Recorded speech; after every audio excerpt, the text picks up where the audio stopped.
반면 에세이 불평하거나 따지지 말라. 성경은 교회가 세상에 비치고 또 소금이라고 말합니다.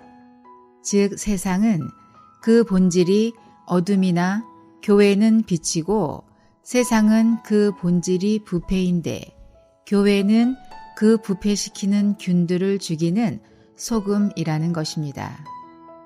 이런 구분에 동의를 하든 안 하든 교회와 세상은 달라야 한다는 데는 대부분이 공감합니다. 즉 불신자들도 자신들은 비록 그렇게 살더라도 최소한 기독교인이라면 거짓말하거나 사기치거나 남의 돈 떼어먹거나 무당집에 전보러 가서는 안 된다고 생각합니다. 그런데 요즘은 소위 주일 성수 등 습관적으로 이루어지는 종교 활동 외에 일상생활과 사회생활에서 이 두 부류는 서로 뒤섞여 사실상 차이가 없는 것이 안타까운 현실입니다. 오랫동안 하나님을 믿는 참된 신앙인의 모습은 어떠해야 하는지에 대해 생각해 왔습니다. 그 결과 사도 바울 정도면 하나님의 표준에 가장 근접한 그리스도인의 삶의 모습을 알게 되었습니다. 그러한 삶을 담고 싶어서 영어 이름도 바울이라고 지었습니다. 그런데 아침에 아래 말씀을 묵상하면서 도전해 볼 만한 좀 더 구체적인 실행 기준을 보았습니다. 그래서 이 땅에 사는 동안 이 한 가지를 훈련하고 싶은 갈망이 생겼습니다. 무슨 일을 하든지 불평하거나 따지지 마십시오. 그러면 여러분은 나무랄 것이 없고 순결하여 구부러지고 비뚤어진 세대 가운데서 하나님의 흠없는 자녀들이 될 것입니다. 빌립보서 2장 14절 15절. 불평하거나 따지지 말라. 세상에서는 마음에 안 들면 어느 정도는 불평할 수 있습니다. 억울한 일이 있을 때는 따져서 자기 권리를 찾는 것이 잘못이 아닙니다. 오히려 그렇게 못해서 자기 밥그릇도 못 찾아 먹는 사람들이 바보입니다. 그렇지만 세상의 빛과 소금이 되어야 할 사람들은 그렇게 하지 말라는 것입니다. 이 문장에 쓰인 동사는 헬라어 원문에서 명령형입니다. 그러니 사실 선택의 여지도 없습니다. 이 말씀을 적용할 때 참고가 될까 하여 성경에서 불평을 언급한 예를 좀 찾아보았습니다. 먼저 교회 초기에 헬라어를 말하는 유대인들이 구제에서 자기네 과부들이 홀대 받을 때 불평했습니다. 또한 사도 바울은 조상들이 불평하다가 죽은 예를 들며 불평하지 말라고 고린도 교회 성도들에게 경고합니다. 실제로 고라의 배역과 관련한 일로 불평하다가 재앙이 내려 14,700명이 일시에 죽은 기록이 있습니다.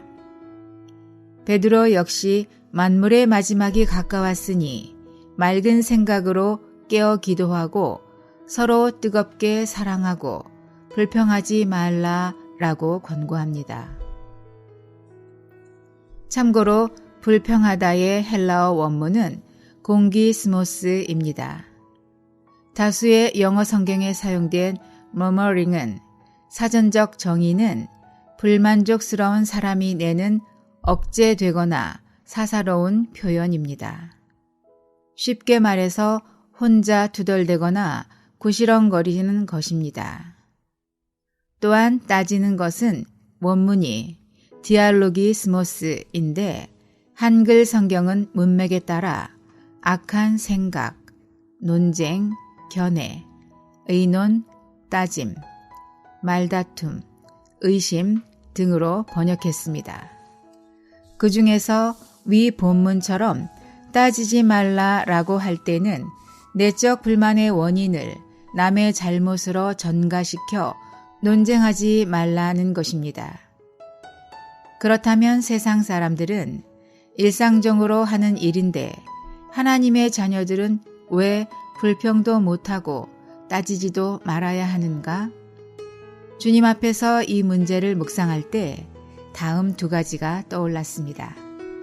첫째는 그리스도께서 불평하시지도 않고 따지시지도 않는데 우리가 임의로 그리하는 것은 우리 안에 계신 그리스도의 인격을 잘못 대변하는 것입니다.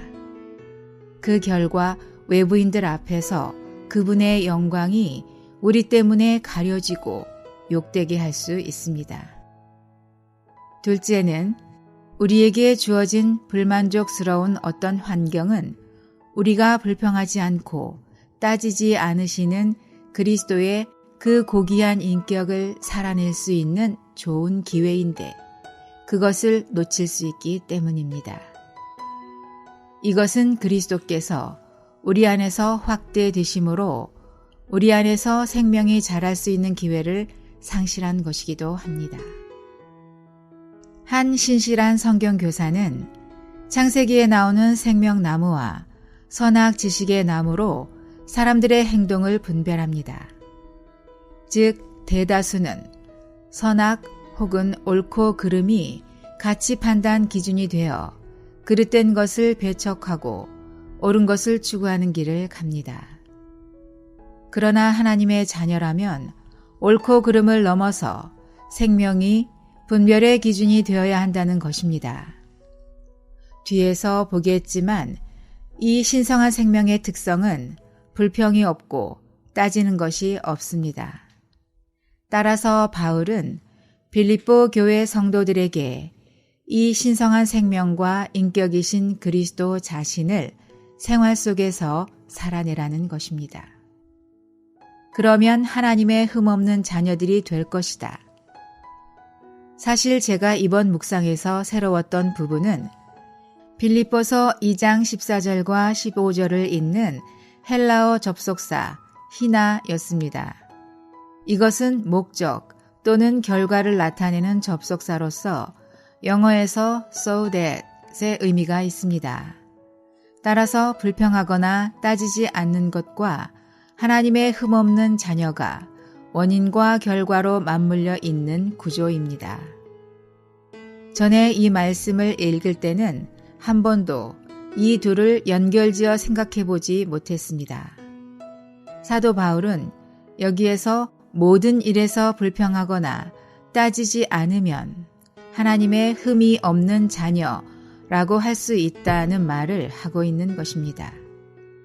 따라서 주를 위해 순교를 각오하거나 오지에 선교사로 나가 고생하지 않더라도 평범한 일상생활에서 불평하거나 따지지 않는 삶을 살아내는 것을 가치가 있고 남은 삶의 목표로 세울만 합니다. 우리 주님은 부당하거나 억울한 상황에 수도 없이 직면하셨지만 불평하시거나 자기 이익을 채우려고 따지신 기록은 어디에도 없습니다. 사도 바울 역시 자기는 어떤 처지에서도 만족하는 것을 배웠다고 말합니다. 참된 그리스도인의 모습은 원래 이런 것이었습니다. 이 동일한 인격을 우리가 산다면 우리 역시 이런 삶의 표현을 갖게 되는 일이 불가능한 것은 아닐 것입니다. 따라서 주님도 이렇게 말씀하십니다. 여러분의 빛을 사람들 앞에 비추어 그들이 여러분의 좋은 행실을 보고 하늘에 계신 여러분의 아버지께 영광을 돌리게 하십시오. 마태복음 5장 16절. 오 주 예수님, 전에는 크고 작은 불평을 하고 자기 유익을 위해 따지면서도 그 심각성을 몰랐습니다. 남은 삶은 여기서 구원받기 원합니다. 아멘.